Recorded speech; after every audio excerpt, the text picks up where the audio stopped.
അപ്പോൾ നമ്മൾ കേക്കിൻ്റെ ബാറ്റർ ഉണ്ടാക്കുമ്പോഴാണല്ലോ പോയത്. അത് ഇതാ കംപ്ലീറ്റ് ആയിട്ടുണ്ട്. എഗ്ഗൊക്കെ ബീറ്റ് ചെയ്തു റെഡിയാക്കിയിട്ടുണ്ട് കേട്ടോ. പിന്നെ ഞാൻ സ്പഞ്ചിന് വേണ്ടിയിട്ട് ഒഴിച്ചു കൊടുത്തു. പിന്നെ ഗനാഷ് ഉണ്ടാക്കണ്ടായിരുന്നു, അതും ഉണ്ടാക്കി. ഞാൻ മക്കൾക്കും ചോറ് കൊടുത്തു. ഞാനും ചോറൊക്കെ കഴിച്ച് അവരെ ഉറക്കാൻ വേണ്ടിയിട്ട് കൊണ്ടുപോയിട്ടോ. ഇനിയിപ്പോൾ അവരൊക്കെ ഉറക്കിയിട്ട് സമാധാനമായിട്ട് ചെയ്യാമെന്ന് കരുതി അവരെ മേലൊക്കെ കഴുകി കൊടുത്തു. ഡ്രസ്സൊക്കെ മാറ്റിയിട്ട് ഞാൻ പറഞ്ഞു നിങ്ങൾ കിടന്നുറങ്ങിയെന്ന്. ഞാൻ കിടത്തി ഉറക്കിയിട്ടാട്ടോ വരിക. അപ്പോൾ ഉറങ്ങിക്കോ, ഞാനിപ്പോൾ വരാമെന്ന് പറഞ്ഞിട്ട് ഞാൻ വീണ്ടും കേക്കിൻ്റെ പണിക്കായിട്ട് പോയിട്ടോ. അപ്പോൾ ഞാൻ കിച്ചണിലെത്തി ബാക്കിയുള്ള പരിപാടികളൊക്കെ ചെയ്തുകൊണ്ടിരിക്കുകയാണ് കേട്ടോ. ഒന്നിൽ സ്പഞ്ചും മറ്റൊന്നിൽ ബട്ടർ സ്കോച്ചിൻ്റെ സോസും ഉണ്ടാക്കാൻ വേണ്ടി വെച്ചിട്ടുണ്ട്.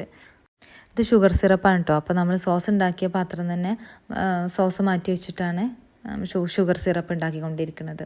അപ്പോൾ കുട്ടികളില്ലാത്തതുകൊണ്ട് വേഗം വേഗം പണികളൊക്കെ തീരുന്നുണ്ട് കേട്ടോ. ഓരോന്നോരോന്നായിട്ട് ഞാൻ ചെയ്തുകൊണ്ടിരിക്കുകയാണ്. അപ്പോൾ കേക്കിന് ആവശ്യമുള്ള ഒരുവിധം സാധനങ്ങളൊക്കെ ആയിട്ടോ. ഇനി ഫ്രഷ് ക്രീം ഒന്ന് ബീറ്റ് ചെയ്തെടുക്കുക, എല്ലാതെ ഒന്ന് അസംബിൾ ചെയ്യുക എന്നുള്ള പണി മാത്രമേ ഉള്ളൂ. അപ്പോൾ അതൊക്കെ കഴിഞ്ഞ് ഫ്രഷ് ക്രീം പിറ്റേ ദിവസം റെഡിയാക്കാമല്ലോ കരുതി ഞാൻ എല്ലായിടത്തും ക്ലീനാക്കി ഡോറൊക്കെ അടച്ച് ഞാൻ റൂമിൽ പോയിട്ടോ. റൂമിൽ പോയപ്പോൾ ഞാൻ നോക്കിയപ്പോൾ മക്കൾ 2 പേരും ഉറങ്ങിയിട്ടില്ല, നല്ല കളിയിലാണ്. ഞാൻ കൂടെ നിന്ന് ഉറക്കിയില്ല എന്നുണ്ടെങ്കിൽ രണ്ടാളും ഉറങ്ങൂല. ഞാൻ ഉറങ്ങാൻ പറഞ്ഞിട്ടാണ് ഇവിടുന്ന് പോയത്. ആമിതിനോട് ഉറങ്ങാൻ പറഞ്ഞിട്ടാണോ ഞാൻ പോയത്? വേണ്ട, നിങ്ങൾ രണ്ടാളും ഉറങ്ങിയാൽ മതി, ഒന്നും കാണണ്ട എനിക്ക്. അപ്പം ഞാൻ 2 പേരെ ഉറക്കി പിറ്റേ ദിവസം വരൊക്കെ സ്കൂളിൽ വിട്ട് ബ്രേക്ക്ഫാസ്റ്റൊക്കെ ഉണ്ടാക്കിയൊക്കെ കഴിഞ്ഞതിന് ശേഷമാണ് കേട്ടോ ഞാൻ ബാക്കിയുള്ള പണിക്ക് നിൽക്കുന്നത്. നമ്മളെ സോസ് കട്ടായിട്ടുണ്ട്, അത് നമുക്കൊന്ന് ഡബിൾ ബോയിൽ ചെയ്തെടുക്കണം കേട്ടോ, എന്നാലും അതൊന്ന് മെൽറ്റായി കിട്ടുള്ളൂ.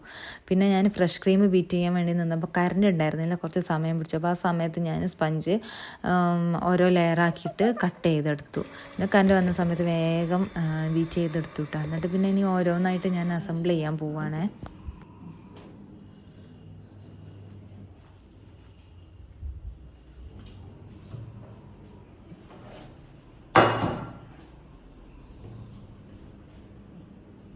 നമ്മൾ സ്പഞ്ച് കുക്കറിൽ വെച്ച കാരണം കുറച്ച് ഉയരം കൂടുതലായിരുന്നു കേട്ടോ. അപ്പോൾ ഞാൻ ഒരുപാട് ലെയറാക്കിയിട്ടാണ് കട്ട് ചെയ്തിട്ടുണ്ടായിരുന്നത്. ഞാൻ ഓരോന്നായിട്ട് നമ്മൾ സെറ്റാക്കി എടുക്കുകയാണ്. നമ്മൾ ഷുഗർ സിറപ്പ് ഒഴിച്ചു. ഷുഗർ സിറപ്പ് നമ്മൾ തലേ ദിവസം ഉണ്ടാക്കി വെച്ച കാരണം ഇത് ബട്ടർ ചെറിയതായിട്ടൊന്ന് കട്ട വന്നിട്ടുണ്ട്. അത് കുഴപ്പമൊന്നുമില്ല കേട്ടോ, ടേസ്റ്റിലൊന്നൊരു വ്യത്യാസമില്ല. ഓരോ ലെയറായിട്ട് നമ്മൾ സെറ്റ് ചെയ്യാൻ തുടങ്ങി. അപ്പോൾ ഇതാണ് നമ്മുടെ കേക്കിൻ്റെ ഫൈനൽ ലുക്ക്. ഇഷ്ടപ്പെട്ടിട്ടെങ്കിൽ ലൈക്ക് ചെയ്യുക, ഷെയർ ചെയ്യുക, കമൻറ്റ് ചെയ്യുക, സബ്സ്ക്രൈബ് ചെയ്യുക മറക്കരുത് കേട്ടോ. അപ്പോൾ ഓക്കെ, ബൈ.